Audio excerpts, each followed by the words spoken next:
በራሳቸው ሰው ነው የምላችሁ። ሌላ እንግዳ ሰው መጥቶ የለም የገደላቸው።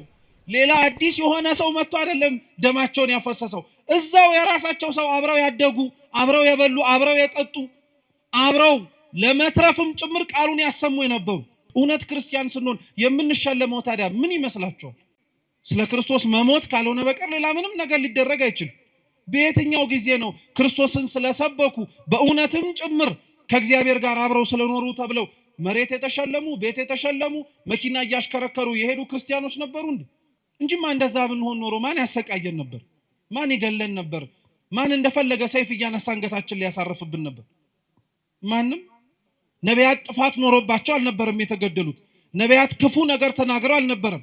ነቢያት ሟርት ተናግረው አልነበረም የተገደሉት። እውነት ስለተናገሩ፣ በእውነት ስለኖሩ ሰው ክፋትን መርጦ እግዚአብሔርን ከማየት ይልቅ እነሱ ግን እግዚአብሔርን አይተው ደግን ነገር በመምረጣቸው ነበረ ዋጋ የከፈሉት የነበሩ።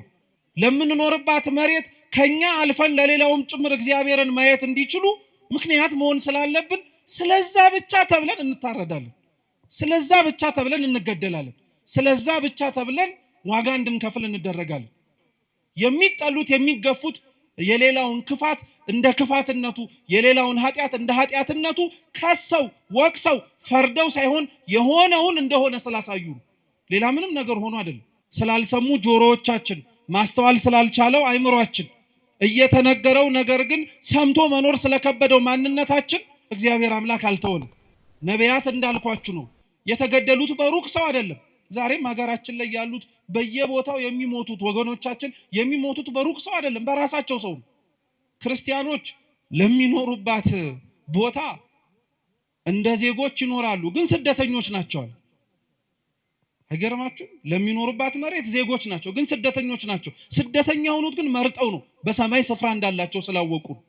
ነገር ግን ግብሩን የከበደን አሁን መኖሩ እንዳልኳችሁ ነው። እንኳን መከራው ከሩቅ ሆኖ ተሰምቶ ቀርቶ ቅርብ ያለነው ሰዎች እንኳን መስማት አንፈልግም፣ ያንገሸግሸናል፣ ሰለቸን እንላለን። የሞቱት ሳይሰለቹ አንተ የምትሰማው ትሰለቻለህ? የታረዱት ሳይሰለቹ አንተ እንዲህ የምትመለከተው በስልክ ደከመኝ ትላለህ? ሰው ከመስታወት ፊት ቆሞ እድፉን እንደሚያነጻው ሁሉ እውነተኛ ክርስቲያኖች የሰውን ጥላቻ፣ እውነተኛ ክርስቲያኖች ሰው እንዴት ከእግዚአብሔር እንደራቀ ፍንትው አድርገው የሚያሳዩ መስታወቶች ናቸው። በራሳቸው ሰው ነው የሚገደሉት። ሐቁ እንደዛ ነው። የሚገደሉት ጥፋት ኖሮባቸው አይደለም። የሚገደሉት ክርስቲያን ሆነው ስለተገኙ ነው። ክርስቲያን ስለሆኑ ሌላ ምንም ነገር ስለሆኑ አይደለም። እንዲህ ብለን ለመናገር፣ እንዲህ ብለን ለማውራት፣ እንዲህ ብለንም ጭምር እውነታውን ለመመስከር ስለከበደን ካልሆነ በቀር እውነታው ግን ይህ ነው። ነቢያት የሞቱት ለዚህ ነው። ዛሬም ያሉት ሰዎች የሚሞቱት ለዛው። ነቢያቱ መገደላቸው፣ ነቢያቱ መሞታቸው የወይኑ የባለቤቱን ስፍራ ግን ይበልጥ እንዲያውም ሌሎች መልእክተኞችን እንዲልክ ነው ያደረገው እንጂ ስለገደሉብኝ ብሎ እንዲያስቀምጣቸው አልተገደደም። እየሰማችሁ ነው? ጊዮርጊስ የሞተለትን መርቆሪዎስ ሕይወቱን የሰጠለትን አምላክ እኮ ነው ዛሬም ድረስም ጭምር ክርስቲያኖች በየቦታው ሕይወታቸውን የሚሰጡለት። ሌላው ስለ ክርስቶስ መሞት አልደከመውም። አንተ ስለ ክርስቶስ የሚሞቱትን መስማት ሰልችቶሃል። ሌላው ስለ ክርስቶስ ዋጋ የሚከፍል አለ። አንተ ስለ ክርስቶስ ዋጋ የከፈሉትን ማዳመጥ ደክሞሃል። ስለ ክርስቶስ የሞቱትን ዜና መስማት የከበደው ሰው እንዴት ቆሞ የጊዮርጊስን ገድል ይሰማ? እንዴት ቆሞ የመርቆሪዎስን ገድል ይሰማ? አይችልም በፍጹም። የእግዚአብሔር በቀሉ ሰይፍና ስለት አንስቶ መቅሰፍትም ጭምር እየላከ መቅጣት ብቻ አይደለም፣ ያሳደዱትን እንዲሰደዱ ማድረግ ነው። የገደሉትን እንዲሞቱለት ማድረግ ነው። የጠሉትን ይበልጥ እንዲሞቱለት ማድረግ ነው። እግዚአብሔር አምላክ በቀለኛ ነው ማለት ዛሬ የገደሉትን እንደሚገደሉ ሆነው የሚመጡበት ጊዜ ሰዎች ይመጣሉ። ታያላችሁም ጭምር እግዚአብሔር ያደረገው። ዛሬ ያሳደዷትን ቤተክርስቲያን የሚሰደዱላት ይሆናሉ። ዛሬ የገደሏቸውን ሰዎች መልሰው የሚገደሉ ሆነው ስለ እግዚአብሔር አንገታቸውን የሚሰጡ ይሆናሉ። ይሄ ቤተክርስቲያናችን ሕይወት ላይ ነበረ ነው። በሁለተኛው ግልጽ የሆነው ምክንያታቸው ደግሞ እርሱን ከገደልን ወራሹንም ጭምር ካወጣን ባለቤትነቱ የቦታው የኛ ይሆናልን ብለው ጭምር ስላሰቡ ነው። እውነተኛ የሆኑ ክርስቲያኖች አድራሻቸው ጎልጎታ ላይ ነው። እውነተኛ የሚኖሩ ክርስቲያኖች የሚታዩት ከመስቀሉ ስር ነው። ስለ አምላካቸው መከራ እየተቀበሉ ማለት ነው። ስለ እግዚአብሔር ለመሞት ከመመኘታችሁ በፊት መጀመሪያ ስለ ክርስቶስ መኖርን መናፈቅ መቻል አለባችሁ። የዛን ጊዜ ላይ ገዳይ እስኪመጣም አትጠብቁም። እናንተው ራሳችሁ ለመሞትም ጭምር ትንደረደራላችሁ። ሞቱን መጀመሪያ ምን አስመኘህ? መኖሩን እስኪ መጀመሪያ ልመደው እኔ ለሃይማኖቴ ሞታለሁ ትላለህ። አረ መኖሩን መጀመሪያ እስኪ ጀምረው። እንዲሁ ዝም ብሎ የሚሞት ይመስላል? እንዲሁ ዝም ብሎ አንገት የሚሰጥ ይመስላል? አይደለም። ክርስቲያኖች መኖር የጀመረ ሰው ነው ለመሞትም ጭምር የሚቸኩል።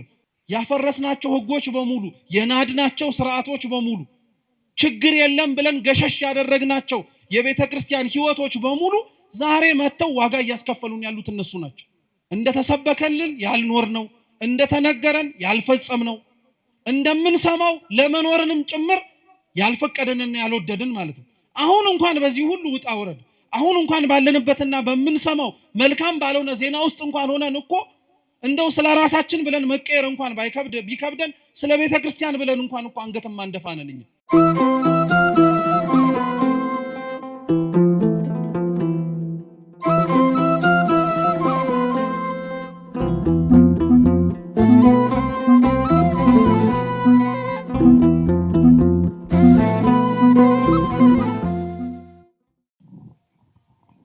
በስመ አብ ወወልድ ወመንፈስ ቅዱስ አሐዱ አምላክ አሜን። በስመ አብ ወወልድ ወመንፈስ ቅዱስ አሐዱ አምላክ አሜን። በስመ አብ ወወልድ ወመንፈስ ቅዱስ አሐዱ አምላክ አሜን።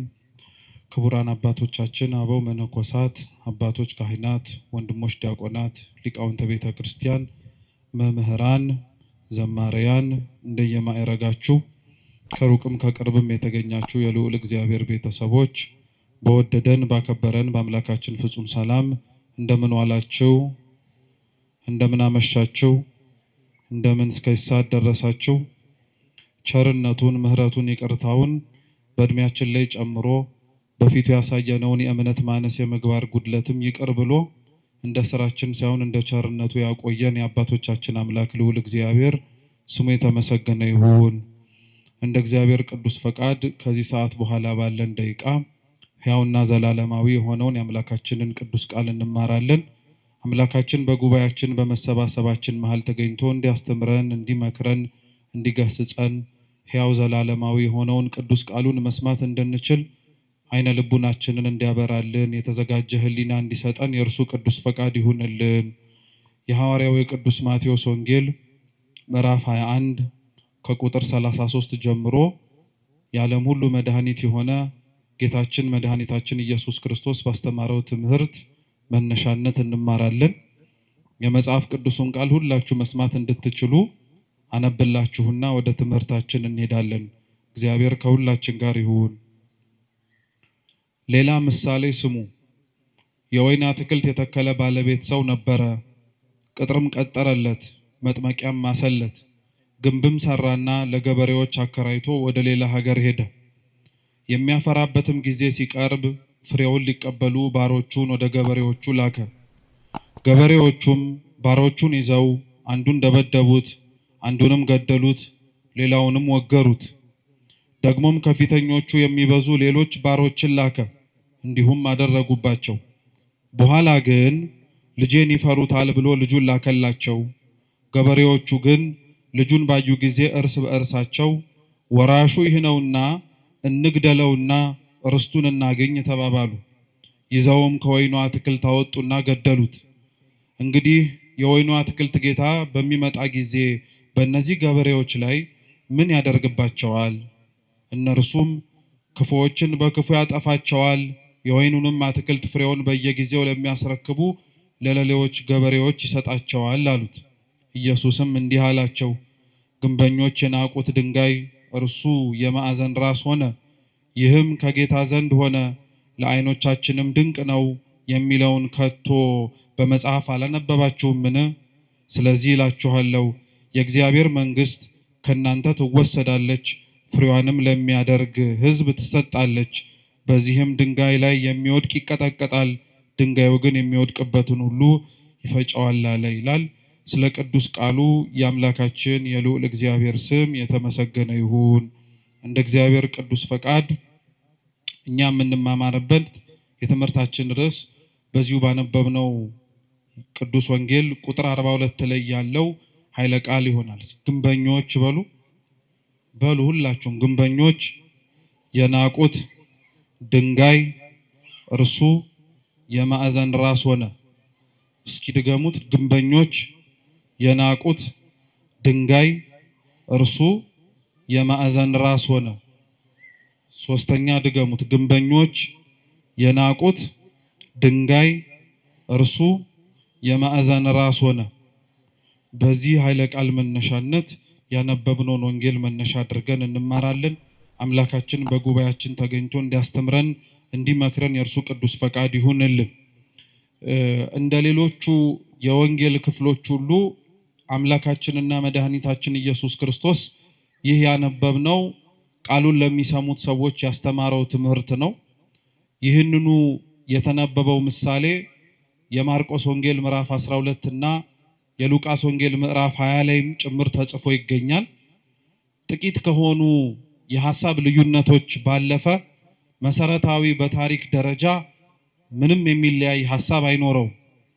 አንድ የወይን አትክልት ስፍራ የነበረው ሰው እንደነበረ ለወይኑ አትክልት ስፍራ የሚያስፈልገውን ነገር በሙሉ እንዳደረገለት በኋላም ደግሞ ያደረገለትን የወይኑን ስፍራ ፍሬውን ለመቀበል ሰዎችን እንደላከ እነዛም የተላኩት ሰዎች በየተራቸው ፍሬውን ለመቀበል ሲሄዱ እንደተገደሉ በመጨረሻም ደግሞ ልጁን እንደላከና ልጁን ደግሞ ሲያዩ ይበልጥ እንደተናደዱና እንደተበሳጩ ልጁንም እንደገደሉት ጭምር ይናገራል።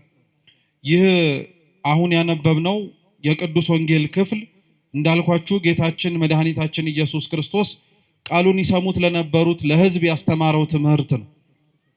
ጌታችን ኢየሱስ ክርስቶስ በዋነኝነት ቃሉን በሚያስተምርባቸው ስፍራዎች ላይ ለሚገኙት ሰዎች በሙሉ ትምህርትን ያስተላልፍ የነበረውና የሚሆኑ ነገሮች ከመሆናቸው በፊት አስቀድሞ ያዘጋጃቸው የነበረው ክፉዎች ከክፋታቸው እንዲጠበቁ፣ መልካሞች ደግሞ ክፉዎች በሚያደርጉት ስራ ላይ እና በድርጊታቸው በመነሳት ተስፋ ቆርጠው የሚመጣውን ክብርም ጭምር እንዳያጡ ነው። እግዚአብሔር አምላክ ክፉዎች በክፋታቸው እንዲቀጥሉ አይፈልግም።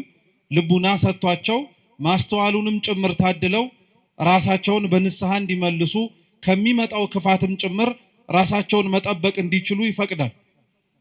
እንዲሁ የሚያደርገው አምላካችን ደግሞ ደጎች ሆነው ደግሞ መከራውን ለሚቀበሉ፣ ደጎች ሆነው ደግሞ ስቃዩንም ጭምር ተሳታፊ ለሚሆኑት ደግሞ እንደጠሩት የአምላካቸው ድምፅ ዝምታው ቢዘገይባቸው ዋጋ እንደሌላቸው መስሏቸው በሃይማኖታቸው በጽናታቸውም ጭምር እንዳይገኙ ሊያደርጋቸው ከሚችለው ነገር በሙሉም እንዲሸሹም ወይም እንዲቆጠቡም ጭምር ይፈልጋል። እግዚአብሔር ትምህርትን ያስተምር የነበረው ነገሮች ከመሆናቸውም በፊት ይሄ ነገር ይሆናል፣ ያ ነገርም ሊመጣ ይችላል እያለ ያስተምር የነበረው ለዛ ነው። ይሄም ያነበብነው የመጽሐፍ ቅዱስ ክፍል ነገሮች ከመሆናቸው በፊትና ከመፈጸማቸው በፊት የተነገረ ትንቢት ነው። ይሄ ትንቢት ልዩ የሚያደርገው ምንድነው? ትንቢቱ በሐዲስ ኪዳን ይነገር እንጂ ነገሮች ከመፈጸማቸው በፊት ይሄንኑ ትንቢት ግን አምላካችን ኢየሱስ ክርስቶስ አስቀድሞ በነቢያት ላይ አድሮ ያስተማረውን ትምህርት መነሻ በማድረግ ነው ያስተማረው። ትላንት ያልነበረ ዛሬ ላይ የሚጀመር፣ ትላንት ያልተነገረ ዛሬ ላይ ደግሞ እንደ አዲስ የሚነገር ምንም ነገር አይኖርም። ስለዚህ ጌታችን ኢየሱስ ክርስቶስ ትላንትና በነቢያቱ ላይ አድሮ ሲያስተምር የነበረው እርሱ እንደሆነ ያውቁ ዘንድ ስለፈለገ ይሄ የወይን አትክልት ስፍራ የሚለውን ምሳሌ አድርጎ ሊያስተምራቸው ፈለገ። ይህንን ምሳሌ ለመጀመሪያ ጊዜ ላይ የተናገረው ይህንንም ትምህርት በማስተማርም ጭምር ጌታችን መድኃኒታችን ኢየሱስ ክርስቶስን የመሰለው ነቢዩ ኢሳይያስ ነው። ነቢዩ ኢሳይያስ በትንቢተ ኢሳይያስ ምዕራፍ 5 ከቁጥር 1 ጀምሮ አምላካችን ልዑል እግዚአብሔር ያስተማረውን ይህንኑ የወይን አትክልት ስፍራን ምሳሌ መስሎ አስተምሮበታል።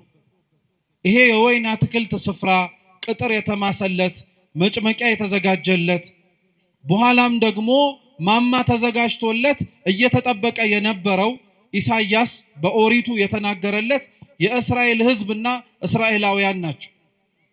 እግዚአብሔር አምላካችን ለወይኑ አትክልት ስፍራ ባለቤት እንደነበረውና እንዳልኳችሁ ለሚያስፈልገው ነገር በሙሉ ለስፍራው እንዳሟላ ሲናገር ነቢዩ ኢሳይያስ ደግሞ በትንቢት መጽሐፉ ምዕራፍ 5 ቁጥር 1 ላይ ከዛ የበለጠ ሌላ ትርጉም እንዳለው ደግሞ ይናገራል።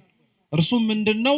እግዚአብሔር አምላክ የወይን አትክልት ስፍራ ለተባለችው ለእስራኤል ቅጥርን መማስ፣ አጥርን መስራት፣ ማማንም ሰርቶ ገበሬዎችንና ሰራተኞችን ቀጥሮ መንከባከቡን ትኩረት አድርጎ የተናገረ ብቻ ሳይሆን ኢሳይያስ ምንም ነገር እንዳላጎደለባትም ጭምር ይናገራል። ይወዳት ለነበረችው ስትሰቃይ ከስቃይ ላወጣት፣ ክፉ ሲሆንባት ፈጥኖ ለደረሰላት ለሕዝቡ እግዚአብሔር አምላክ ይሄንን ስፍራ ብቻ ሳይሆን ከስፍራውም የላቀውን ምንም ያጎደለባት ነገር እንደነበረ ይናገራል። መጽሐፍ ቅዱስ ለእስራኤልና ለእግዚአብሔር ያላቸውን ግንኙነት በተለያየ መንገድ አድርጎ ነው የሚናገረው። በተለይ ደግሞ ምንም እንዳላጎደለባት ነብዩ ኢሳይያስ የተናገረውን ግልጽ የሚያደርገው እግዚአብሔር እስራኤልን እንዴት እንደሚያያትም ጭምር ስናውቅና ስንረዳ ነው። እስራኤል የመረጣት እግዚአብሔር ሕዝቡን የሚመለከተውና ያየው የነበረው በአንድ መጽሐፎቻችን ዙሪያ ላይ ስትመለከቱት በዚሁ በኢሳይያስ መጽሐፍ ላይ እስራኤልን እንደ ሙሽራ ወይም እንደ ሙሽሪት አድርጎ እርሱ ደግሞ እንዳጫት እንደ ሙሽራ አድርጎ ነበር ይመለከት የነበረው። ስለዚህ እግዚአብሔር አምላክ ሙሽራይቱ ለሆነችው ለእስራኤል ይቀናላት ነበር። ከእርሱ ሸሽታ ጣዖትን ስታመልክ፣ ከእርሱ ርቃ ድምፁን መስማትን ስታቆም እግዚአብሔር ለእስራኤል ያሳያት የነበረው ነገር በሙሉ ስለሚጠላትና ስለተጸየፋት ስለምታደርግበትም ብዙ ውጣ ውረዶች እንዴት እንዳዘነባት እንድታውቅ ብቻ አልነበረም። ነገር ግን ፍቅሩ ዘልቆ እንዲገባት ስለፈለገ እስራኤልን ይቀጣት የነበረው፣ እስራኤልን ይመለከታት የነበረው፣ እስራኤልን አልፎም እንኳን ዝምታንም ያሰማት የነበረው እግዚአብሔር አምላክ ጠልቷት አልነበር እና ይሄ እግዚአብሔር አምላክ ያደርግላት የነበረው ነገር በሙሉ ላልገባቸው ላልተረዳቸውና ከሩቅ ሆነው ይመለከቱት ለነበሩት ሰዎች እግዚአብሔር እንደተዋቸው፣ እግዚአብሔር እንደረሳቸው፣ እግዚአብሔር የሚጮሁትን ድምጻቸውን እንዳልሰማቸው አድርጎ ይሰማቸው ነበር። እግዚአብሔር ግን ይህን ያደርግበት የነበረበትን ምክንያት በኢሳይያስ አንደበት ላይ ሆኖ ሲናገር ምን አለ? በእውኑ ለወይኔ ቦታ ያጎደልኩበት ምንድነው አለ። እስኪ ያጎደልኩበት በሉ ምንድነው? እግዚአብሔር እውነት ነው የምነግራችሁ፣ ለእስራኤል ምንም ያጎደለባት ነገር የለም። እንኳን ባሪያ ሆና ከነበረችበት ከግብጽ ባርነት ነፃ ማውጣት ቀርቶ ምድራዊ የሆነ እንጀራ እንዳትበላ ከሰማይ መና ወርዶላት፣ የደፈረሰና ንጹህ ያልሆነ ውሃ እንኳን ጠጥቻለሁ አጠጥቶኛል ብላ እንኳን እንዳታማው ከአለት ላይ የፈለቀ ንጹህ ውሃንም ጭምር ሰጥቷታል። በመንገዴ ማንም እንኳን አብሮኝ አልነበረም ብላ ራሷን ወደ ላይ አንስታ እግዚአብሔር ላይ እንዳታጉረመርም ከምድር ስንዝር ከፍ አድርጎ ከፊትና ከኋላ የሚመጡባትን ጠላቶቿን ጠብቆ ነው ሲንከባከባት የነበረው። ይህንኑ እንዲህ ያደረገላትን እግዚአብሔር ነው ራሷ እስራኤል ደግሞ ተነስታ የጎደለባት ይመስል ብዙ ነገርን ላይዋ ላይ አመጽ ያነሳችው እግዚአብሔር ነው። እና እግዚአብሔር ለእስራኤል ምን አጎደልኩባት ብሎ እንደሚናገረው ሁሉ ኢሳይያስ የተናገረውን መልሶ እርሱ አምላካችን ኢየሱስ ክርስቶስ ሲራመድና በመሬት ላይ ሲያስተምር ያንኑ ትንቢት አንስቶ ሊያስተምራቸው ፈለገ። ለአንድ ሰው የወይን አትክልት ስፍራ ነበረው፣ ወይም የወይን አትክልት ስፍራ የነበረው ባለቤት ነበራል። ቅጥር መቀጠር፣ መጭመቂያ ማዘጋጀት፣ ከዛም አልፎ ደግሞ ማማ መዘርጋት ለአንድ ለወይን አትክልት ስፍራ የሚያስፈልጉ ነገሮች ናቸው። መቼም አንድ ሰው ገበሬም እንኳን ሆኖ ዘር የሚዘራው መሬቱ መቀበል እንደሚችል ዘሩን ለማሳየት እርሱም ደግሞ ይቀበላል ብሎ ለመናገር አይደለም። የዘራውን ዘር አጭዶ ጎተራ ለመክተት ከጎተራውም አውጥቶ ቢወድ ሽጦ ሊያተርፍበት አለያ ደግሞ ከፈለገ ደግሞ እንዲበላው እንዲጠጣው። የወይኑ አትክልት ስፍራ ባለቤትም ቅጥር ያቀጠረለት ምንም አይነት ነገር መጥቶ ፍሬውን እንዳያጨናግፍበት ነው። መጭመቂያ ያዘጋጀለት ወይኑ ሲደርስ አገልግሎቱ ተጨምቆ እንዲጠጣ ተጨምቆ የወይን ጠጅ መሆን እንዲችል ለማድረግ ነው። እየሰማችሁ ነው። ማማም ያዘጋጀለት ደግሞ ከሩቅ የሚመጣ ጠላትን ወይም ከሩቅ የሚመጣ ቅጥሩን ሊያፈርስበት የሚችል ከወይኑ የፈለገውን ፍሬ ማግኘት እንዳይችል ሊያደርገው የሚችለውን ጠላት መመልከትና ማወቅ እንዲችል። ክርስቶስ በጅማሬው ይሄንን ያወራ የነበረው ስለ እስራኤላውያን የወይን አትክልት ስፍራ ተብላ የተነገረችው እስራኤል ናት። ቅጥር መቀጠር የተባለው እስራኤልን መጠበቁን መንከባከቡን ለማሳየት ነው። መጭመቂያ ያዘጋጀላት የሚባለው ደግሞ ከእግዚአብሔር የተቀበለችውን የሰጣትን ነገር በሙሉ ፍሬ ልታፈራበት የምትችለውን መጠቀም የምትችልበትን መንገድ ሰጣት። ቤተ መቅደስን ሰጣት፣ ታቦትን ሰጣት፣ ካህናትን ሰየመላት፣ መቅደስ አዘጋጅቶ መግባት መውጣት እንዲችሉ እነሱም ተሳታፊ መሆን እንዲችሉ መስዋዕት የሚያቀርቡበትንም ስርዓት ሰጠ። ቅጥር አዘጋጀላት አልኳችሁ፣ መጭመቂያ አዘጋጀላት፣ ማማም ጭምር ሰራላት። ማማው ከሩቅ የሚመጣ ጠላትን ለማወቅ እንዲረዳ ሁሉ መጽሐፍትን ሰጣት ማለት ነው። ነቢያትን አስነሳላት። ከሩቅ የሚመጣውን ክፉም ይሁን ደጉን መስማትና ማወቅ እንዲችሉ አዘጋጃቸው። ይሄ የተደረገለት ይሄ የተፈጸመለት ቦታ እንዳልኳችሁ በጅማሮ እስራኤል ናት። እስራኤል ግን ለዚህ ለተደረገላት ነገሩ አጸፋውን የመለሰችውና ለእግዚአብሔር ያሳየችው ግብረ መልስ ግን እንዴት ነበር? ሲነበብ እንደሰማችሁት ቅዱስ ወንጌሉ የወይኑ ስፍራ ባለቤት ወይኑ የሚያፈራበት ጊዜና ወቅት እንደደረሰ ስላወቀ ሰራተኞቹን ላካል። ሰራተኞቹን የላካቸው ልብ ብላችሁ ስሙ፣ ቅጥሩን እንዲያፈርሱ ወይ የቆመላቸውን ማማ እንዲንዱ ወይ መጭመቂያቸውንም ጭምር ደግሞ እንዲንዱባቸው አይደለም፣ ፍሬውን ብቻ መልቀም እንዲችሉና የተደከመባትን ድካም እንዳለና እንደሌለበት ለማየት። ሰራተኞቹ ግን ሲመጡ በውስጥ ይሰሩ የነበሩት ሌሎች ሰራተኞች ቀድመው በወይኑ ስፍራ ላይ የነበሩት በጣም አድርገው አስቸገሩ። እንዲያውም ይመጡ የነበሩትን ሰራተኞች አንዳንዶቹን ገደሏቸው፣ አንዳንዶቹን ወገሯቸው፣ አንዳንዶቹን ደግሞ በጣም ብዙ ስቃይን አሰቃዩአቸዋል። እግዚአብሔር ለደከመላት ለእስራኤል ይልካቸው የነበሩት ሰራተኞች የተባሉት ነቢያት ናቸው። መጽሐፍ ስለሰጣቸው ስለጠበቃቸው በእግዚአብሔር መቅደስ ውስጥ በረከትንና ፍሬን ማግኘት የሚችሉበትን መጠቀም የሚችሉበትን ነገር በሙሉ ስላደረጋቸው እግዚአብሔር ይሄ ይበቃቸዋል ብሎ አልተዋቸው።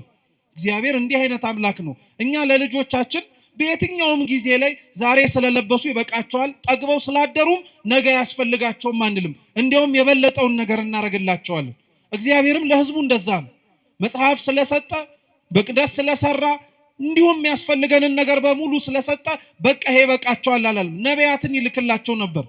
ለነቢያት ግን እነዚህ እስራኤላውያን ያሳዩ የነበሩት ግብረ መልስ ግን እንደነገርኳችሁ ገደሏቸው፣ አሰቃዩአቸው፣ ወገሯቸው።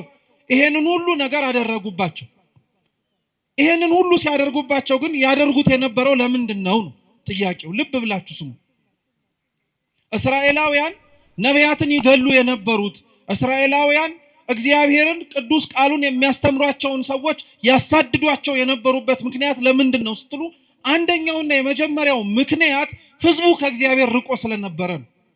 ጥቂቶች መልእክት ለመላክ ከተላኩት በውስጥም ጭምር እግዚአብሔርን አብረው መርጠው ለመኖር ካልፈለጉት በቀር ብዙሃኑ በመሬት ሊመቸው የሚችለውንና በዚህ በሚኖርበት ህይወቱ ላይ ሳይጎልበት መመላለስ የሚችልበትን ምርጫዎች መርጦ ስለነበረ እነዚህን ነቢያት ቦታ ሰጥቶ ለማዳመጥ አልፈለግም። ነቢያትን ሁለተኛ ይገሏቸው የነበሩት መስታወት ስለሆኑባቸው ነው። ከእግዚአብሔር ፊት እንዴት መመላለስ እንደሚችሉ ስለነገሯቸው ብቻ ሳይሆን እግዚአብሔር የሚፈልጋቸው ሰዎች በምድር ላይ እንዴት መኖር እንዳለባቸው ከቃል ባለፈ በህይወት ስላሳዩአቸው። ነቢያት ጥፋት ኖሮባቸው አልነበረም የተገደሉት። ነቢያት ክፉ ነገር ተናግረው አልነበረም። ነቢያት ሟርት ተናግረው አልነበረም የተገደሉት። እውነት ስለተናገሩ በእውነት ስለኖሩ ሰው ክፋትን መርጦ እግዚአብሔርን ከማየት ይልቅ እነሱ ግን እግዚአብሔርን አይተው ደግን ነገር በመምረጣቸው ነበረ ዋጋ የከፈሉት የነበሩ። ስለዚህ ሁሉ ግን የደረሰባቸው ለነቢያትም ጭምር የተደረገላቸው አቀባበል ምንድነው ከተባለ ድንጋይ ነው። ምንድነው ከተባለ መጋዝ ነው። ምንድነው ከተባለ ሰይፍ ነው። ለዛ ነው ቅዱስ ጳውሎስ ራሱ በሐዲስ ኪዳን ክርስቶስን ስለመምረጣቸው ከእግዚአብሔር ጋር አብረውም ጭምር ለመኖር ምርጫቸው ስላደረጉ አንዳንዶች በፍሩክታ ሌሎችም በበረሃውና በየጉያው በሙሉ ተሰደዱአል። ልክ ዘማሪው እንደሚለው ማለት ነው፣ በየገዳማቱ በየበረሃው የሚል መዝሙር አታውቁ? ስለ ክርስቶስ ሲል የተከፈለ ዋጋ የሚከፈለው ሰዎች የሚደርሳቸው ገጸ በረከት ይሄ ነው። ነቢያት እግዚአብሔርን ስላሉ ተወገሩ። ነቢያት እግዚአብሔርን ስላሉ ተገደሉ። ነቢያት እግዚአብሔርን ስላሉ ብዙ ጸዋትወ መከራ ተቀበሉ እንጂ ክፋት ተገኝቶባቸው አልነበር። ነቢያት በዚህ አይነቱ ምክንያት ሲሞቱ፣ በዚህ አይነቱ ምክንያት በራሳቸው ሰው ነው የምላችሁ። ሌላ እንግዳ ሰው መጥቶ አይደለም የገደላቸው። ሌላ አዲስ የሆነ ሰው መጥቶ አይደለም ደማቸውን ያፈሰሰው። እዛው የራሳቸው ሰው አብረው ያደጉ አብረው የበሉ አብረው የጠጡ አብረው ለመትረፍም ጭምር ቃሉን ያሰሙ የነበሩ። ክርስትና በነገራችን ላይ በጣም የሚደንቀው እኔነት ስለሌለበት ነው። በነገራችን ላይ እኔነት ስለሌለበት ነው። ስለተረፍን ወይ ስለተሰበሰብን ወይኛው ራሳችን እግዚአብሔር እንዴት እንደሚገኝ ስላወቅን ስለሌላው ግድ አይሰጠንም አንልም ክርስቲያኖች። እንጂማ እንደዛ ብንሆን ኖሮ ማን ያሰቃየን ነበር? ማን ይገለን ነበር? ማን እንደፈለገ ሰይፍ እያነሳ አንገታችን ላይ ያሳርፍብን ነበር? ማንም። እንዲሁ ዝም ብንል እንዲሁ ራሳችንና ራሳችን ብቻ ነው እንጂ ለሌላው አይመለከተንም ብንል ምንም አንሆንም። ግን እንደዛ እንድንሆን ደግሞ ተብለን አልተጠራንም፣ አልተዘጋጀንም። እግዚአብሔር ለዓለሙ ብርሃን እንድንሆን አልጫ ለሆነው ዓለም ጨው እንድንሆን አድርጎ ስላዘዘን ወደድንም ጠላንም ለተቀመጥንባት ዓለም ነፍስ መሆን ስላለብን ለምንኖርባት መሬት ከኛ አልፈን ለሌላውም ጭምር እግዚአብሔርን ማየት እንዲችሉ ምክንያት መሆን ስላለብን ስለዛ ብቻ ተብለን እንታረዳለን። ስለዛ ብቻ ተብለን እንገደላለን። ስለዛ ብቻ ተብለን ዋጋ እንድንከፍል እንደረጋለን። ነቢያት እንዳልኳችሁ ነው የተገደሉት በሩቅ ሰው አይደለም።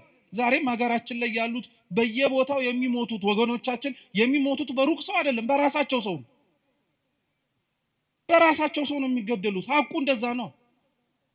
የሚገደሉት ጥፋት ኖሮባቸው አይደለም። የሚገደሉት ክርስቲያን ሆነው ስለተገኙ ነው። ክርስቲያን ስለሆኑ ሌላ ምንም ነገር ስለሆኑ አይደለም። እንዲህ ብለን ለመናገር እንዲህ ብለን ለማውራት እንዲህ ብለንም ጭምር እውነታውን ለመመስከር ስለከበደን ካልሆነ በቀር እውነታው ግን ይሄ ነው። ሌላ ካለ እንግዲህ እግዚአብሔርም ያውቃል፣ ጊዜም ጭምር ግልጽ ያደርገው። ካልሆነ በቀር ግን ሌላ ምንም ምክንያት የለው። ገዳዮቻቸው የሚገሏቸው ነቢያትን ለምን ነበር አልኳችሁ እኮ ራሳቸውን ስለሚያዩባቸው ነው።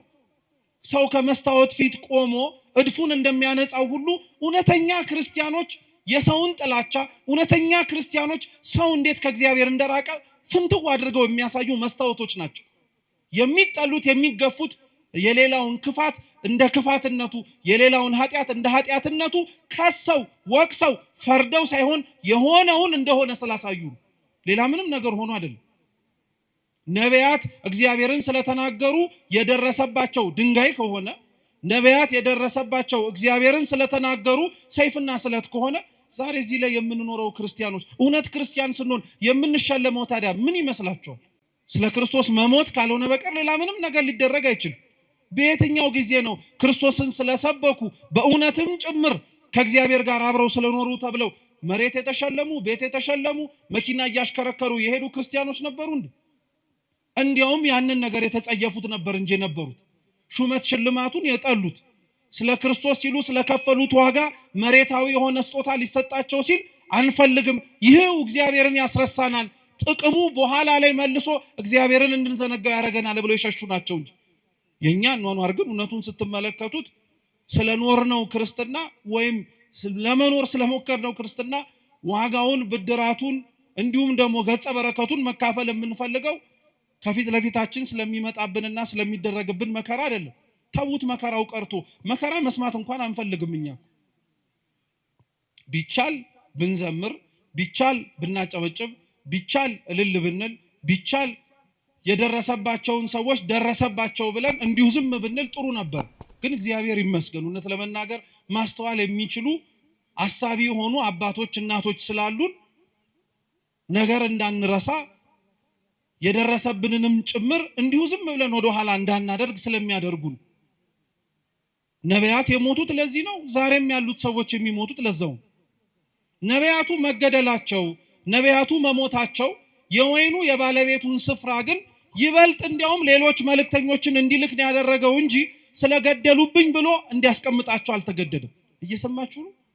ነቢያቱ ስለሞቱበት እግዚአብሔር አምላክ ነቢያትን አልልክም አላለም። የላካቸው የሱ እውነተኞቹ መልእክተኞች ዋጋ ከፍለው ደማቸውን ለሱ ስላፈሰሱ ከዚህ በኋላ ደም መፍሰሳቸው ይቆማል፣ እኔ ማንንም አልልክም፣ የሆኑት እንደሆኑት ይሁኑ ብሎ አልተዋቸው። እንዲያውም ሲገሉ እየላከ ነው። ትምህርት ነው። በነገራችን ትምህርት ነው። ላስተዋለው ሰው እግዚአብሔር አምላክ ተስፋ አይቆርጥብንም ማለት ነው። ስላልሰሙ ጆሮዎቻችን፣ ማስተዋል ስላልቻለው አይምሯችን እየተነገረው ነገር ግን ሰምቶ መኖር ስለከበደው ማንነታችን እግዚአብሔር አምላክ አልተወንም። አሁንም ድረስ መስማት የምንችል ከሆነ፣ አሁንም ድረስ መለወጥ የምንችል ከሆነ፣ አሁንም ራሳችንን ማስተካከል የምንችል ከሆነ ሌሎችም ሰዎች እንዲሁ በሌሎችም ህይወታቸውም ጭምር መማር የምንችልበትን መንገድ ይከፍታል። በመጨረሻ ግን የወይኑ ባለቤት ስፍራ የተባለው አምላካችን ልዑል እግዚአብሔር ግን የላከው ልጁን ምኑን አልኳችሁ? ልጁን የላከው። ነቢያቱን የቀጧቸው ወይ መጀመሪያ የተላኩትን ሰራተኞች የገደሏቸው ሩቅ ስለሆነ ነው ብሎ አሰበላቸው። አይገርማችሁ? ሩቅ ስለሆኑ ማለት ነው፣ ቅርብ ስላልሆኑ አንድም መተው ቦታውን ይወርስብናል ብለው ስላሰቡ። ግን እግዚአብሔር አምላክ ስላደረጉት ግፍ በግፍ ስለፈጸሙት ክፋት በክፋት ሊመልስ የሚችል አምላክ አልነበረም፣ አልሆነባቸውም ጭምር። ይሄን ክርስቲያኖች ሁሌም እንምላችሁ እንዳትረሱት ባካችሁ። እግዚአብሔር አምላክ ስለደረሰብንና ስለሚሆንብን ክፋት በሙሉ በቀለኛ ነው ማለት አጥፊ ነው ብቻ ማለት አይደለም። እግዚአብሔር አምላክ በቀለኛ ነው ማለት ዛሬ የገደሉትን እንደሚገደሉ ሆነው የሚመጡበት ጊዜ ሰዎች ይመጣሉ። ታያላችሁም ጭምር እግዚአብሔር ያደረገው። ዛሬ ያሳደዷትን ቤተክርስቲያን የሚሰደዱላት ይሆናሉ። ዛሬ የገደሏቸውን ሰዎች መልሰው የሚገደሉ ሆነው ስለ እግዚአብሔር አንገታቸውን የሚሰጡ ይሆናሉ። ይሄ ቤተክርስቲያናችን ህይወት ላይ የነበረ ነው። ትላንትና ያሳደድ የነበረ ደማስቆ ድረስ ወርዶ አንገት ስቤ አመጣለሁ ያለው ጳውሎስ እኮ እዛው ተምሮና ተለውጦ የሚሰደድ ሰው ነው። የእግዚአብሔር በቀሉ ሰይፍና ስለት አንስቶ መቅሰፍትም ጭምር እየላከ መቅጣት ብቻ አይደለም፣ ያሳደዱትን እንዲሰደዱ ማድረግ ነው። የገደሉትን እንዲሞቱለት ማድረግ ነው። የጠሉትን ይበልጥ እንዲሞቱለት ማድረግ ነው። ይሄን እግዚአብሔር አምላክ አድርጎታል። መድኃኔዓለም አምላካችን ይሄንን ፈጽሞታል። እንኳን ሩቅ ለሆኑት ሰዎች ቀርቶ ነው የምላችሁ፣ ከደሙ ንጹህ ነኝ እንኳን ብሎ እጁን ታጥቦ አሳልፎ ለሰጠው ጲላጦስ እንኳን እግዚአብሔር አምላክ በቀሉን የተበቀለው እሱን በመቅሰፍ አይደለም። የሞተውና የገደለውን ምክንያት እንዲሆን ያደረገውን ክርስቶስን አምኖት በስሙ እንዲሞት ሰማዕት ነው ያደረገው። በቀልንም ስንመኝ እንዴት ያለውን በቀል መመኘት እንዳለብንም ማወቅ አለብን። ጨካኝ መሆን የለብንም። ዓለም ውስጥ ስንኖር ዓለሙን መስለንም መታየት የለብንም። እንደ ዓለሙ ማስተጋባት የለብንም። ለምዶብን ነው እንጂ ዓለም ለሚደርስባት ችግር፣ ዓለም ለሚደርስባትም አጸፋ በሙሉ የምትመልሰው መግለጫ በመስጠት ነው። እኛም ለመድ ነው። ክፋት ሲደርስብን፣ ነውር ሲደርስብን፣ ግፍ ሲፈጸምብን መግለጫ እንሰጣለን። መግለጫው ክፉ ነው እያልን አይደለም። ነገር ግን ቤተክርስቲያን ስለሚደርስባት መከራ እጆቿን ዘርግታ መፍትሄ ወደሚሰጣት ወደ እግዚአብሔር ነው የምትጮኸው። ከንፈራችንን መጠን እንዲሁ ዝም ብለን አይደለም የምንሄደው። እንባችንን አፍስሰን እግዚአብሔር አምላክ እንዲመለከተን እንማጸናለን እንጂ። ዓለም ላይ ስንኖር ክርስቲያኖች እንደ ዓለምማ መሆን የለብን። በልተን ጠጥተን አግብተን ወልደን ልንኖር እንችላለን። ነገር ግን ያንን ሁሉ ስናደርግ ለምን እንደምናደርገው ማወቅ አለብን። እውነቴን እንደምላችሁ ክርስቲያን መሆናችን ትርጉም አልባ መሆን የለበት በፍጹም። አሁን እንደዛ ስለሆነ ነው እንጂ ትርጉም አልባ መሆን የለበት። ቅዱስ ጎርጎርዮስ ክርስቲያኖች በዓለም ሲኖሩ ስለሚያደርጓቸው ነገሮች በሙሉ ሲናገር ምን እንዳለ ታውቃላችሁ? ክርስቲያኖች ለሚኖሩባት ቦታ እንደ ዜጎች ይኖራሉ፣ ግን ስደተኞች ናቸው። አይገርማችሁ? ለሚኖሩባት መሬት ዜጎች ናቸው፣ ግን ስደተኞች ናቸው። ስደተኛ ሆኑት ግን መርጠው ነው፣ በሰማይ ስፍራ እንዳላቸው ስላወቁ። ቀጠለ ቅዱስ ጎርጎርዮስ ክርስቲያኖች በምድር ሲኖሩ ይነግዳሉ፣ ያተርፋሉ፣ ይበላሉ፣ ይጠጣሉ። ያን የሚያደርጉት በምድር ስለኖሩ ብቻ ነው። ነገር ግን ሁሉንም ደግሞ ይንቁታል። በቃ ክርስቲያን መሬት ላይ ሲኖር ክርስቶስ በመሬት ላይ ሲኖር ያደረገውን ነገር በሙሉ እያደረገ ለመኖር ራሱን ነው ማዘጋጀት መቻል ያለበት። እንደዛም ሆኖ ነው መሰራትምና ማደግ ያለበት። እንደዛ መሆን እንድንችል እግዚአብሔር ሁላችንንም በቸርነቱ ይርዳን። ስሙን መሸከሙንማ ሁሉንም ተሸክመነው፣ ነገር ግን ግብሩን የከበደን አሁን መኖሩ እንዳልኳችሁ ነው። እንኳን መከራው ከሩቅ ሆኖ ተሰምቶ ቀርቶ ቅርብ ያለነው ሰዎች እንኳን መስማት አንፈልግም፣ ያንገሸግሸናል፣ ሰለቸን እንላለን። የሞቱት ሳይሰለቹ አንተ የምትሰማው ትሰለቻለህ? የታረዱት ሳይሰለቹ አንተ እንዲህ የምትመለከተው በስልክ ደከመኝ ትላለህ? ይህ በጣም ከባድ እኮ ነው። በነገራችን ላይ ሌላው ስለ ክርስቶስ መሞት አልደከመውም፣ አንተ ስለ ክርስቶስ የሚሞቱትን መስማት ሰልችቶሃል። ሌላው ስለ ክርስቶስ ዋጋ የሚከፍል አለ፣ አንተ ስለ ክርስቶስ ዋጋ የከፈሉትን ማዳመጥ ደክሞሃል። በጣም ነው የሚያሳዝነው እኮ እውነት። ለስሙ ደግሞ ሰማዕታትን እንዘክራለን እንላለን። የሰማዕታትን ዜና ቤተክርስቲያን የምትዘክረው ስዕላቸውን ስላ ብቻ አይደለም ገድላቸውን እያነበበች እንዴት እንደኖሩም ጭምር በማሰማት ስለ ክርስቶስ የሞቱትን ዜና መስማት የከበደው ሰው እንዴት ቆሞ የጊዮርጊስን ገድል ይሰማ? እንዴት ቆሞ የመርቆሪዎስን ገድል ይሰማ? አይችልም በፍጹም። ጊዮርጊስ የሞተለትን መርቆሪዎስ ሕይወቱን የሰጠለትን አምላክ እኮ ነው ዛሬም ድረስም ጭምር ክርስቲያኖች በየቦታው ሕይወታቸውን የሚሰጡለት። የነሱን ዜናማ መስማት እንዲያውም ጥብዓትን የሚጨምር፣ የነሱን ዜና ማዳመጥማ እንዲያውም ሕይወትን ነው ጭምር የሚያሞቅ። የነሱን ዜና መስማት እንዲያውም ከምንኖረው ከንቱ ሕይወታችን ባለፈ ለካ ሌላ ትርጉም ያለው ሕይወት እንዳለ እንድናውቅ ነው የሚያደርግ። እኛ አሁን የምንኖርበት ዓላማ እውነት የሚያስኖር ይመስላችኋል? እነሱ ግን ሊኖሩበት የመረጡትም ሊሞቱበትም ጭምር የወደዱት ዓላማቸው ጌታችን መድኃኒታችን ኢየሱስ ክርስቶስ ነው። እውነት እግዚአብሔር ስሙ የተመሰገነ ይሁን። ይህን ማየት እንድንችል ራሱ ያደረገ ክርስትና የለም ብለን ደፍረን እንዳንናገር፣ ስለ ክርስቶስ የሚኖሩ ሰዎች የሉም ብለን እንኳን አፋችንን ሞልተን እንዳንናገር የሚያደርገን ብዙ ምክንያት ይሰጠን። ብዙ ምክንያት። ከነዛ ሁሉ ምክንያት ትልቁ ምክንያት ግን እንዳልኳችሁ ልክ የወይኑ ባለቤት ስፍራ ነቢያቱን የቀደሙትን አባቶችን ልኮ ሰዎቹ በአጸፋው ሞትን እንደፈረዱባቸው ሁሉ ምናልባት ከሰሙ ምናልባት ካዳመጡ ብሎ ልጁን ላከላቸው። ልጁን ሳይውት ግን ጭራሽ ተናደዱ አለ ቅዱስ መጽሐፍ። ጭራሽ ተናደዱ። እንዲያውም ልጁ መሆኑ ራሱ ወራሽ እንደሆነ ያስታውቃል። እውነት ነው። ሊወርስ የሚችል ወራሽም ሆኖ ሊገኝ የሚችል የአባትን ንብረት ልጅ ሊሆን ስለሚችል ስለዚህ ልጁን እንግደለው አሉ። ልብ ብላችሁ ስሙ። ለመግደል ምክንያታቸው አንደኛ ልጁ ስለሆነ ነው፣ ቅርበት ስላለው ማለት ነው። እየሰማችሁ ነው? ግን ቅርበት ስላለው ማለት ነው። የሩቅን ሰው በምን አድርጌ ምሳሌ ልስጣችሁ? ለምሳሌ ቤታችሁ ውስጥ አክስት ሲሞትና ወይ አጎት ሲሞትና ልጅ ሲሞት ያለው ልዩነት ተመሳሳይ ነው ወይስ አንድ ነው? ተመሳሳይ ነው ወይስ ይለያያል? ይለያያል እኮ። የሩቅ ዘመድ ሲሆን ወይም የስጋም ዘመድ ሆኖ እንደ ራሳችሁ እንደ ልጅ ሊሆን ግን አይችልም። ልብ ብላችሁ ስሙ። ጠላቶች የሆኑት የወይኑን ስፍራ ለማስተካከል ተሰይመው ልጁን ለመግደል የወሰኑት ሰዎች ቦታውን ለመውረስ ካላቸው ፍቅር ብቻ አይደለም፣ እርሱን በመግደል አባትየውን የበለጠ እንደሚያሳዝኑትም ጭምር ስለሚያውቁ ነው እንጂ። ስለዚህ እንግደለው ብለው ተማከሩ። በሁለተኛው ግልጽ የሆነው ምክንያታቸው ደግሞ እርሱን ከገደልን ወራሹንም ጭምር ካወጣን ባለቤትነቱ የቦታው የኛ ይሆናልን ብለው ጭምር ስላሰቡን ልጁን ያዙት፣ አሰቃዩት፣ አንገላቱት፣ ዋጋም ጭምር አስከፈሉት።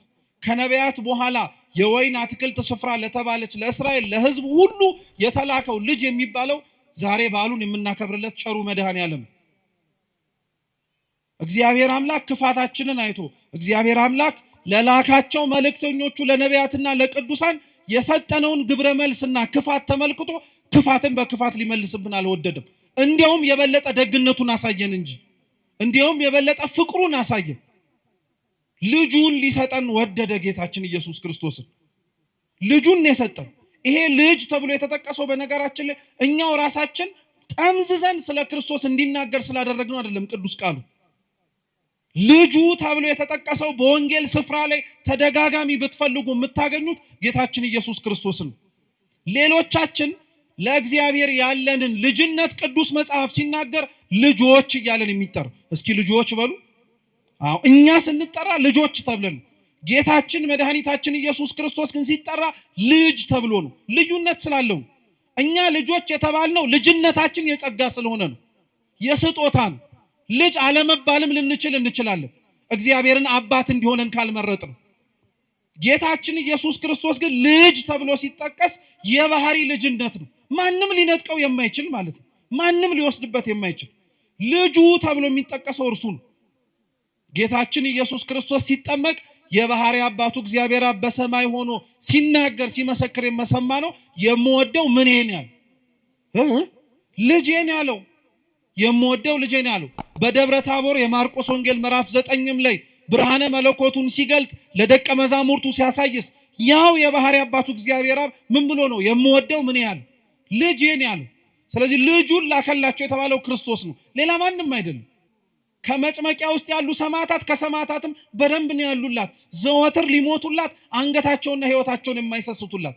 አልኳችሁ ከቤተ ክርስቲያን የጎደለ ነገር ቢኖር እኛ ነን። እንደተሰበከልን ያልኖር ነው፣ እንደተነገረን ያልፈጸምነው እንደምንሰማው ለመኖርንም ጭምር ያልፈቀደንና ያልወደድን ማለት ነው። አሁን እንኳን በዚህ ሁሉ ውጣ ውረድ አሁን እንኳን ባለንበትና በመንሰማው መልካም ባለውነ ዜና ውስጥ እንኳን ሆነን እኮ እንደው ስለ ራሳችን ብለን መቀየር እንኳን ቢከብደን ስለ ቤተ ክርስቲያን ብለን እንኳን እኮ አንገትም አንደፋነን። ደፋሮች እኮ ነን። እውነቴን ነው የምነግራችሁ። ደፋሮች ኃጢያታችን ግድ የማይሰጠን ማለት ነው። በደላችንና ነውራችን ምንም ነገር የማይከብደን። እውነቴን እኮ ነው የምላችሁ። እንዴት የራሳችን ኃጢያት ለራሳችንስ እሺ አይከብደን? ለምደነው ነው እንበል። የኛ ኃጢያት ለሀገር ለወገን ለራሳችን ለሆኑ ለቤተ ክርስቲያን ሰዎች ዋጋ ያስከፈለ መሆኑን እንኳን ስናውቀው እንዴት እግዚአብሔር ፊት ራሳችንን ዝቅ ማድረግና ማረን ማለት ይከብደናል? ጸሎት እኮ ተለምነን የምንጠራበት አይደለም። እኛው ራሳችን ተሰብስበን እንጸልይ ብለን የምናነሳው ነው እንጂ ጥሪ እኮ ነው። ክርስቲያኖች ምን እናርግ ነው ታዲያ የሚባለው? መፍትሄው ከእርሱ ነው ከተባለ እግዚአብሔር ነው መልስ የሚሰጠን ከተባለ እርሱን የምንጠራው በምንድን ነው? ሲመልሱልን በጸሎት እኮ ነው። ሌላ በምን ልንጠራው እንችላለን? ድረስልን ብለን በመጣራት ነው። ሌላ በምን ልንጠራው እንችላለን? ህይወታችን መስተካከል አለበት ክርስቲያኖች። እውነቴን ነው የምላችሁ። እዚህና እዛ ያለነው ሰዎች ምንም የሚለየን ነገር የለም። እዛ ያሉት ክርስቲያኖች እየሞቱ ያሉት እዛ ያሉት ክርስቲያኖች ዋጋ እየከፈሉ ያሉት የሚያስገድል ምክንያት ኖራቸው አይደለም። እኛ እዚህ ያለን የምንኖር ሰዎች ደግሞ የሚያስኖር ምንም ጽድቅ ተገኝቶብን አይደለም። እነሱን የሚያስገድል ምክንያት እኛን የሚያስኖር ምን ነገር አለ? እንደውም ተገላቢጦሽ ቢሆን ነው እንጂ እዚህማ ክፋትን ሊያስነሳብን እኛ ራሳችን ላይ አጸፋው ሊመለስብን የሚችል ብዙ ኃጢያት አለብን፣ ብዙ ክፋት አለብን፣ ብዙ ነውር አለብን።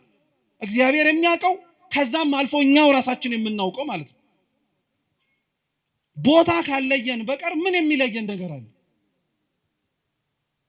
መስተካከል ካለብን መስተካከል አለብን ክርስቲያኖች። እውነቴን ነው የምላችሁ። ሁላችን ያጠፋነውን የሳትነውን ያጎደልነውን ይጠቅማል ብለን ነገር ግን በዘለቄታው ቤተክርስቲያኒቷን እየጎዳት ያለውን ነገር በሙሉ እውነቴን ነው የምላችሁ መስተካከል አለብን። በቃ ያፈረስናቸው ህጎች በሙሉ የናድናቸው ስርዓቶች በሙሉ ችግር የለም ብለን ገሸሽ ያደረግናቸው የቤተክርስቲያን ህይወቶች በሙሉ ዛሬ መተው ዋጋ እያስከፈሉን ያሉት እነሱ ናቸው። ሌላ ምንም ነገር አይደለም ክርስቲያኖች፣ እነሱ ናቸው። የትላንትና ኃጢያቶቻችን ማስተካከል ያልመረጥናቸው እንዲያውም ለምደን ጭራሽ እንደ ስርዓት እያደረግን ለመኖር የወደድናቸው ዛሬ ዋጋ ያስከፍሉናል። ካላስተካከልናቸው ነገም አያቆምም፣ ነገም ይቀጥልብን። ስለዚህ ቢያንስ እንኳን መፍትሄን ፈልግ ብለን ቢያንስ እንኳን እናስብ ብለን ቢያንስ እንኳን ከኛ ምን ይጠበቃል ስንል ከኛ ምን ይጠበቃል የሚለው ጥያቄ መልሶ የሚጀምረው ከየግለሰብ ከራሳችን። ከገሌ የሚጠበቅበትን ካላወቅ ካንተና ከኔ የሚጠበቅበትን ልንገር፣ ንስሐ እንግባ፣ ክፋት መስራታችንን እንመን፣ ለወደቁት ሰዎች ደርሰን ለማንሳት እጆቻችን ባይዘረጉ ሊያነሳቸው ወደሚችል እግዚአብሔር እጆቻችንን እንዘርጋ፣ ልባችንን እንክፈት። ቢያንስ ይሄንን አንድ ሰው ማድረግ ይችላል። ሌላውን ብንተው ማለት ነው። ልጁን ለደደላቸው፣ ልጁን ላከላቸው፣ ሰደደላቸው። እነሱ ምንም ቁም ነገር አልነበረም። እንዲያውም የምታስታውሱ ከሆነ ነቢያትን ካሰቃዩበት፣ ነቢያትን ከበደሉበትና ነቢያትን ዋጋ ካስከፈሉበት በላይ ክርስቶስን ዋጋ አስከፍለውታል። አሰቃይተውታል፣ ገርፈውታል። በአንድ ፍርደኛ ሊደረግበት የማይገባውን ነገር በሙሉ በአምላካችን አርገውበታል። መግረፍ ብቻ አይደለም፣ ውሃ እንዲጠማ አርገውታል። መስቀል አሸክመውታል። ራቆቱን እርቃኑን ሆኖ ሀፍረት እንዲሰማው አድርገውታል። ሰው ሁሉ ማየት እንዲችል፣ ሰው ሁሉ መመልከት እንዲችል በመስቀል ላይ ከፍ አድርገው ሰቅለውታል። እውነተኛ የሆኑ ክርስቲያኖች አድራሻቸው ጎልጎታ ላይ ነው። እውነተኛ የሚኖሩ ክርስቲያኖች የሚታዩት ከመስቀሉ ስር ነው። ስለ አምላካቸው መከራ እየተቀበሉ ማለት ነው። እኔ ክርስቲያኖች ስለ እግዚአብሔር ቢያንስ እንኳን እምላችሁ ስለ ስሙ መሞት ቢከብደን ስለ ስሙ መኖር እንዴት ይከብደን?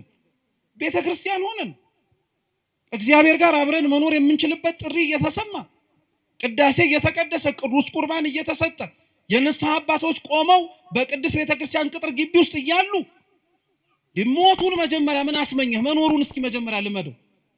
እኔ ለሃይማኖቴ ሞታለሁ ትላለህ። አረ መኖሩን መጀመሪያ እስኪ ጀምረው። እንዲሁ ዝም ብሎ የሚሞት ይመስላል? እንዲሁ ዝም ብሎ አንገት የሚሰጥ ይመስላል? አይደለም ክርስቲያኖች፣ መኖር የጀመረ ሰው ነው ለመሞትም ጭምር የሚቸኩል። እኛ እኮ ከሩቅ የሰማነው ሞት ከሩቅ የሰማነው ሰይፍና ስለት እዚህ ቢመጣ እግዚአብሔር ነው የሚያውቀው ማናችን እስከ መጨረሻው ድረስ ልንጸና እንደምንችል። መኖርን ያለመደ ሰው እንዴት ለመሞትም ጭምር ይቸኩላል? አልኳችሁ እኮ ክርስቲያኖች ስለ እግዚአብሔር ለመሞት ከመመኘታችሁ በፊት መጀመሪያ ስለ ክርስቶስ መኖርን መናፈቅ መቻል አለባችሁ። የዛን ጊዜ ላይ ገዳይ እስኪመጣም አትጠብቁም። እናንተው ራሳችሁ ለመሞትም ጭምርት እንደረደራላችሁ። ለምን ይመስላችኋል ዘመነ ሰማዕታት ሲያበቃ መነኮሳት በረሃውን በሙሉ ያጥለቀለቁት? ሰይፍና ስለቱ ሲቀር የሰላም ዘመን መጣ ተብሎ በቆስጠንጢኖስ ሲታወጅ እኮ ደም ስለ ክርስቶስ ማፍሰስ በግድ ቀረ ብለው አገር ሰላም ብለው አልተቀመጡም። ሕይወታቸውን ለክርስቶስ አሳልፈው ስለሰጡ መከራውን ለመሳተፍ እንዲያውም የበለጠ ጭንቅ ወደሚገኝበት ወደ በረሃው እየሸሹ ገቡ እንጂ ሰማዕትነቱ ሲቀር ሰማዕትነቱ እየቀረ ሲመጣ ምንኩስናው እያበበ እየሰፋ መጣ። ምክንያቱ ይሄ ነበር፣ ስለ ክርስቶስ መኖርን መናፈቅ ማለት ነው። ልጁ የሞተላቸው ልጁንም ጭምር እንዲሞት ከመላኩ በፊት መጀመሪያ እኮ ክርስቶስ አብሯቸው እንዲኖር ነው የተደረገው። እየሰማችሁ ነው? ክርስቶስ ከመሞቱ በፊት አብሯቸው ነበር አልነበረ? ነበረ፣ ኖሮ ነበረ። ሕይወትን እንዴት መመላለስ እንዳለባቸው አሳይቷቸው ነበር። ሕይወትን ካሳያቸው በኋላ ነው ሞትንም ጭምር ያሳያቸው እንጂ ሞትን አሳይቷቸው አልነበረም መጀመሪያ ያስደነገጣቸው። እኛም የሚመጣውን ሞት የምንፈራው መጀመሪያ መኖሩ ስለከበደን ነው። የሚከብድም ሆኖ አይደለም ስላልመረጥነውም ጭምር ነው። ማናችንም እውነቴን እንምላችሁ ክርስቲያኖች ቆመን አንቀርም። በአንድም ይሁን በሌላ መንገድ መሞታችን አይቀርም። ግን አደራ መርሳት የሌለባችሁ እንዲሁ ኖረን እንዲሁ እንዳንሞት ግን መፍራት አለብን። በጣም እንዲሁ ዝም ብለን መኖር እንዲሁ ዝም ብሎ መሞት አያዋጣም።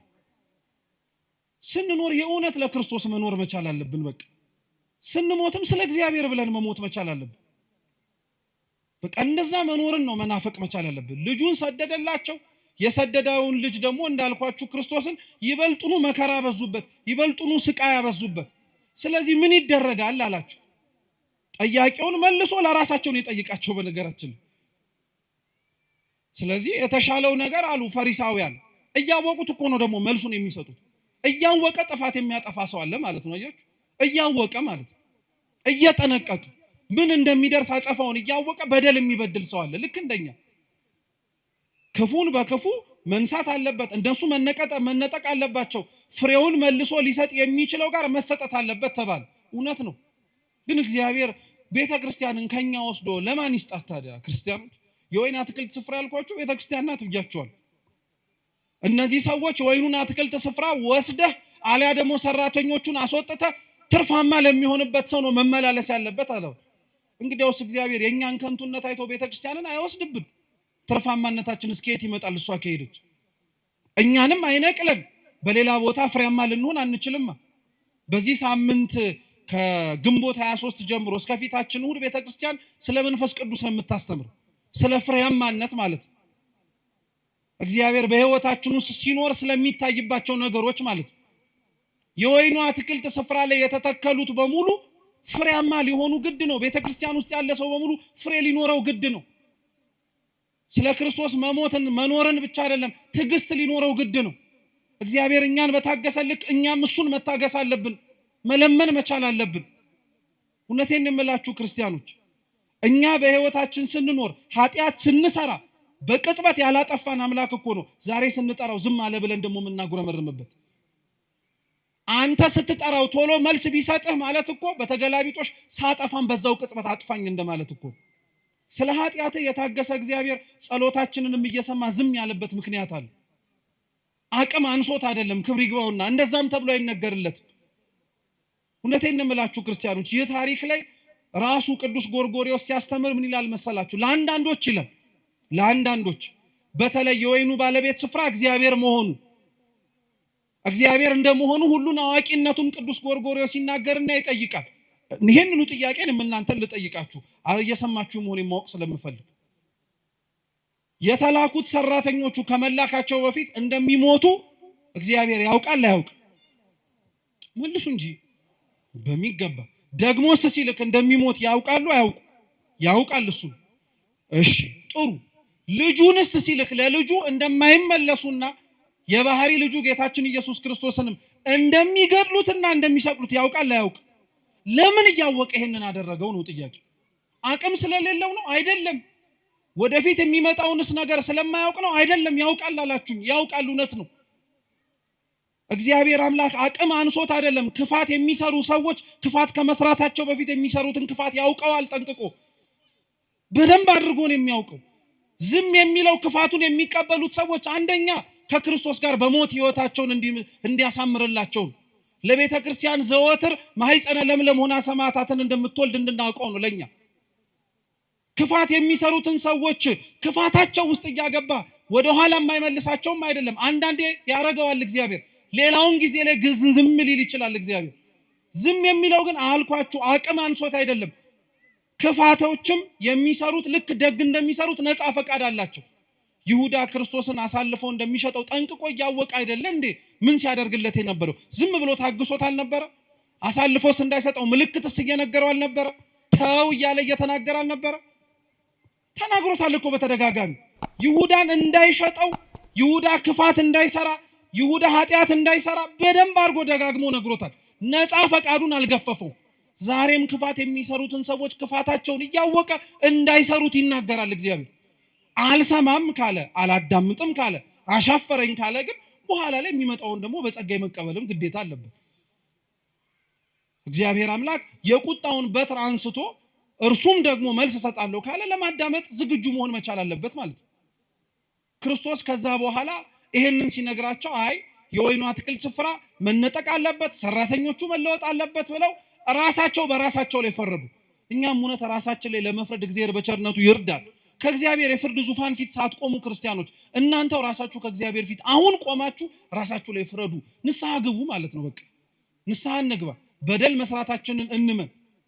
ምንም ደስ የሚያሰኝ ምንም የሚያኩራራ ምንም አንገትን ቀና አድርጎ የሚያስኬድ ነገር የለን። ምን የምላችሁ አሁን ያለንበት ወቅት የሐዘን ስለሆነ አይደል። በዚህ ዓለም ላይ ስንኖር ቀና ብለን ለምንኖርበትና ቀና ብሎ ሊያስኬደን የሚችለው ምክንያት ክርስቶስ ካልሆነ በቀር ምድራዊ ነገራችን ሊሆን ስለማይችል በፍጹም ሊሆን አይችልም። ራሳቸው በራሳቸው ላይ ፈረዱ። ፈርደው ግን አልተስተካከሉ። እኛም መስማቱን እንሰማዋለን፣ ሰምተን ግን አልተለወጥንም። እንድንለወጥ እግዚአብሔር በቸርነቱ ይርዳል። ይህንኑ አላቸው። ቀጠለና ጌታችን መድኃኒታችን ኢየሱስ ክርስቶስ ግን እኛ ለትምህርታችን ርዕስ ያደረግነውን ኃይለ ቃል ነገራቸው። እስኪ ግንበኞች በሉ የናቁት ድንጋይ እርሱ የማዕዘን ራስ ሆነ። ግንበኞች የተባሉት አይሁድ ናቸው። የናቁት ድንጋይ የተባለው ክርስቶስ ነው። ድንጋይ መሆኑን የምታውቁት ወይም አለት መሆኑን የምታውቁት አምላካችን ኢየሱስ ክርስቶስ ትዝ የሚላችሁ ከሆነ በፊልጵስዩስ ቂሳሪያ ስለማንነቱ ለደቀ መዛሙርቱ ሲጠይቃቸው ቅዱስ ጴጥሮስ አንተ የሕያው የእግዚአብሔር ልጅ ነህ ሲለው ጴጥሮስ ሆይ አንተ ምንድን ነህ ያለው? አለት ነህ፣ ድንጋይ ነህ ብሎ ነው የተናገረው። አለትነቱ የጴጥሮስ ድንጋይነቱ የጴጥሮስ ንግግሩ ነው። ጌታችን መድኃኒታችን ኢየሱስ ክርስቶስ ነው በሱ አለትነት ላይ የታነጸ በሱ አለትነት ላይ የተመሰረተ ምንም ነገር እንደማይናወጽ ለማስተማር እየሰማችሁ ነው። ስለዚህ የመጀመሪያው ድንጋይ ጌታችን መድኃኒታችን ኢየሱስ ክርስቶስ ነው። ግንበኞች የናቁት የተባለው ድንጋይ ጌታችን ኢየሱስ ክርስቶስ የማዕዘን ራስ ይሆናል አለ። ምን ማለት መሰላችሁ? እነሱ የገፉት፣ እነሱ የናቁት፣ እነሱ የሰቀሉት፣ እነሱ ከፊት ለፊታቸው ያባረሩት ጌታችን ኢየሱስ ክርስቶስ ትልቁንና ዋናውን ስፍራ ይዛል። በጣም ነው የሚደንቀው። ቅዱስ ባስልዮስ ዘቂሳሪያ እቺኑ ቃል ሲተረጉም ምን ይላል መሰላችሁ? እነሱ የናቁት እንዲያውም አብራችሁን በሉ እነሱ የናቁት ክርስቶስ ልባቸውን ሲነግስበት፣ እነሱ ደግሞ የተናቁት የሰውን ሀብትና ንብረት ይዘው ተቀመጡ። አይገርማችሁ? የበለጠውን ነገር ክርስቶስ አገኘው፣ እነሱ የተናቀውን ነገር አገኙ። ዛሬም ድረስ ክርስቶስ የሞተለትን ክርስቶስ ደሙን ያፈሰሰለትን ሰው ንቆ ከነሱ የሚገኘውን ጥቅም ፈልጎ አይኖርም። ነውር ነው፣ ኃጢአት ነው። እነሱ ይበልጣሉ፣ ሰው ይበልጣል። ክርስቲያኖች ምንም ነገር ቢሆን ሰው ይበልጣል። የፈረሰ ቤተክርስቲያን ይሰራል፣ አይተናል። ክፋት ነውር በገነነበት በተለያዩ ዘመናት ላይ የጠፉብንን መቅደሶች እኮ ሰርተናል። እግዚአብሔር የተመሰገነ ይሁን። ግን የፈረሰውን ሰው መልሰን አግኝተነዋል? የሞተውን ሰው መልሰን ቀስቀሰን አንስተነዋል? አያችሁት? ሰው ይበልጣል ማለት ነው። ሰው ከፍ ያለ ትርጉም አለው ማለት ነው። ሰው ከፍ ያለ እኛ ልንረዳው ያልቻልነው በምን አይነት ሁኔታ ራሱ እግዚአብሔር እንድንረዳው ሊያደርገን እንደሚችል ጥያቄ ራሱ ሊፈጥር በሚችል መልኩ የበለጠ ትርጉም እንዳለው ማወቅ መቻል አለብን። ግንበኞች የናቁት ጌታችን መድኃኒታችን ኢየሱስ ክርስቶስ፣ አይሁድ የናቁት እርሱ መሰረታዊውና ትልቁ ነገር ይሆናል አለ። እውነት ነው። እነሱ የናቁት ክርስቶስ፣ እነሱ የገፉት አምላካችን መድኃኒታችን ኢየሱስ ክርስቶስ ትልቅ ሆነ፣ ገነነ፣ ሰፋ። ገደልነው ሲሉ በህይወት ኖረ፣ አጠፋነው ሲሉ ጭራሽ ገነነ። የሚያመልኩትን የሚከተሉትን ተማሪዎቹን በተናቸው ሲሉ እንዲያውም ጭራሽ በጰራቅሊጦስ እጅግ እጥፍ ድርብ ሆኖ 3000 ክርስቲያኖች ወደ ቤተክርስቲያን ገብተው ጭራሽ የቤተክርስቲያን ጉባኤ ሰፋ። አንደኛው ትርጉም እርሱን ልብ ብላችሁ ስሙ። ሁለተኛው ግን ይሄ አሁን ያነበብኩላችሁ መጽሐፍ ቅዱስ ክፍል እቤት ገብታችሁ ከፍ ብላችሁ ብታነቡት ታሪኩ ከጌታችን ከመድኃኒታችን ከኢየሱስ ክርስቶስ ቤተ መቅደሱን ካነጻበት ታሪክ ጋር አብሮ የተያያዘ ነው። እየሰማችሁ ነው? አስታወሳችሁት? ቤተ መቅደሱ ውስጥ ገብቶ ቤቴ የጸሎት ቤት ነው እንጂ የወንበዴዎች ዋሻ አይደለም ብሎ ሲያነጻ እርሱ የተነገረበት ክፍለ ምንባብ ላይ ነው ይሄም ያለው አብሮ። በዕብራይስጥ ልጅ የሚለው ቃልና ድንጋይ የሚለው ቃል ተመሳሳይ ነው። ማለትም ደግሞ ቃሉ ይተረጎማል፣ አብሮ ይጠጋጋል። በዕብራይስጥ ድንጋይ ማለት እብን ማለት ነው። እየሰማችሁ ነው አይደል? እብን ማለት ነው። ልጅም እንደዚሁ በአቻ በቃል በድምጸታ በኩል ተቀራራቢ የሆነ ትርጉም እንዳለው ምሁራን ይናገራሉ። እና ይሄንኑ ቃል ሲተረጉሙት ምን ይላል? ግንበኞች የናቁት ድንጋይ የተባለው አንድም ክርስቶስ ነው ይላሉ፣ አንድም አካሉ የሆነች ደግሞ ቤተክርስቲያን ናት ይላሉ። እየሰማችሁ ነው? ግንበኞች የናቁት ድንጋይ የማዕዘን ራስ ይሆናል አይደል የተባለው። የተገፋችው ቤተክርስቲያን መግነኑ አይቀር። የፈረሰችው ቤተክርስቲያን ነገ ተሰርታ ከፍ ብላ መታየቱ አይቀር። የናቋት ቤተክርስቲያን ተመልሰው ተንበርከከው ይቅርታ እንደሚጠይቋት አይቀርም። ምንም ጥርጥር የለም። ይሄው ክርስቶስ አሳይቶናል። እርሱን የናቁት በኋላ ላይ ክብሩን እንዳዩት ሁሉ ዛሬም ቤተክርስቲያንን የናቋት ነገ ላይ ክብሯን ከፍ ብላ ይመለከቷት። አንገታችንን መድፋት ያለብን ስለራሳችን ኃጢአት፣ አንገታችንን መድፋት ያለብን ስለራሳችን በደል ነው እንጂ በክርስቶስ በደሙ የተዋጀች ቅድስት ቤተክርስቲያን ምንም አትሆን። ትላንትና የነበሩት ያሰቃዩት፣ ያንገላቷት፣ ዋጋ ያስከፈሏት በሙሉ የሉም። ዛሬ እርሷ ናት ያለችው። ዛሬም ድረስ ቤተክርስቲያን ውስጥ ያለን ሰዎች ማወቅ መቻል ያለብን ይህንኑ ነው። ክርስቲያኖች ያ ማለት ግን ቸልተኛ፣ ያ ማለት ግን ለዘብተኛ፣ ያ ማለት ግን እንቅልፋም መሆን አለብን ማለት አይደለም። መጸለይ አለብን፣ መበርታት አለብን፣ መጠንከር መቻል አለብን። ቤተክርስቲያናችንን ችግር ደርሷል ኑ ድረሱ ተብሎ ደውል እስኪደወልልን መጠበቅ የለብንም። ይሄው የተሰበሰበው የማታ ጉባኤ ህዝብ ነገ በቅዳሴው ተሞ ተሰብስቦ ቅዱስ ሥጋውን ክቡር ደሙን እየተቀበለ መገኘት መቻል አለበት። ያኔ ቤተክርስቲያን አለች ይባላል። ያኔ ቤተክርስቲያን እየሰራች ነው እየተገኘችም ነው ይባላል። ስለዚህ የተናቀችው ቤተክርስቲያን ሁሌም ተንቃ አትቀርም። የተገፋው መድኃኒታችን ኢየሱስ ክርስቶስ በምእመናን ልብ ላይ እንደነገሰው ሁሉ ባሳደዷት ልብም ላይ ቅዱስ ቤተክርስቲያን ነግሳ የምናይበትን ዘመን አምላካችን ቅዱስ እግዚአብሔር ቅርብ ያድርግልን። የሰማነውን በልቡናችን ሰሌዳ ይጻፍልን። አምላካችን መድኃኒታችን ኢየሱስ ክርስቶስ በሀገራችን በሚቀበሉት ስለ ክርስቶስ ሲሉ ስለሚሞቱት ወገኖቻችን ብሎ የነሱን እንደማይቶ እኛን የደነዘዝነውን ያንቃል። እነሱን በቸርነቱ የጎበኘ እግዚአብሔር እኛንም በምህረቱ ኃጢአታችንን ይቅር እንዲለን ንስሐ ገብተን ቅዱስ ቁርባን መቀበል የምንችልበትን እድሜ እንደጨመረልን መጠቀም እንድንችል በቸርነቱ ይርዳን። በጎደለው በነጠበው በሊቃውንቱ በመምህራኑ የሚታረም ይሁን። ወስብሐት ለእግዚአብሔር።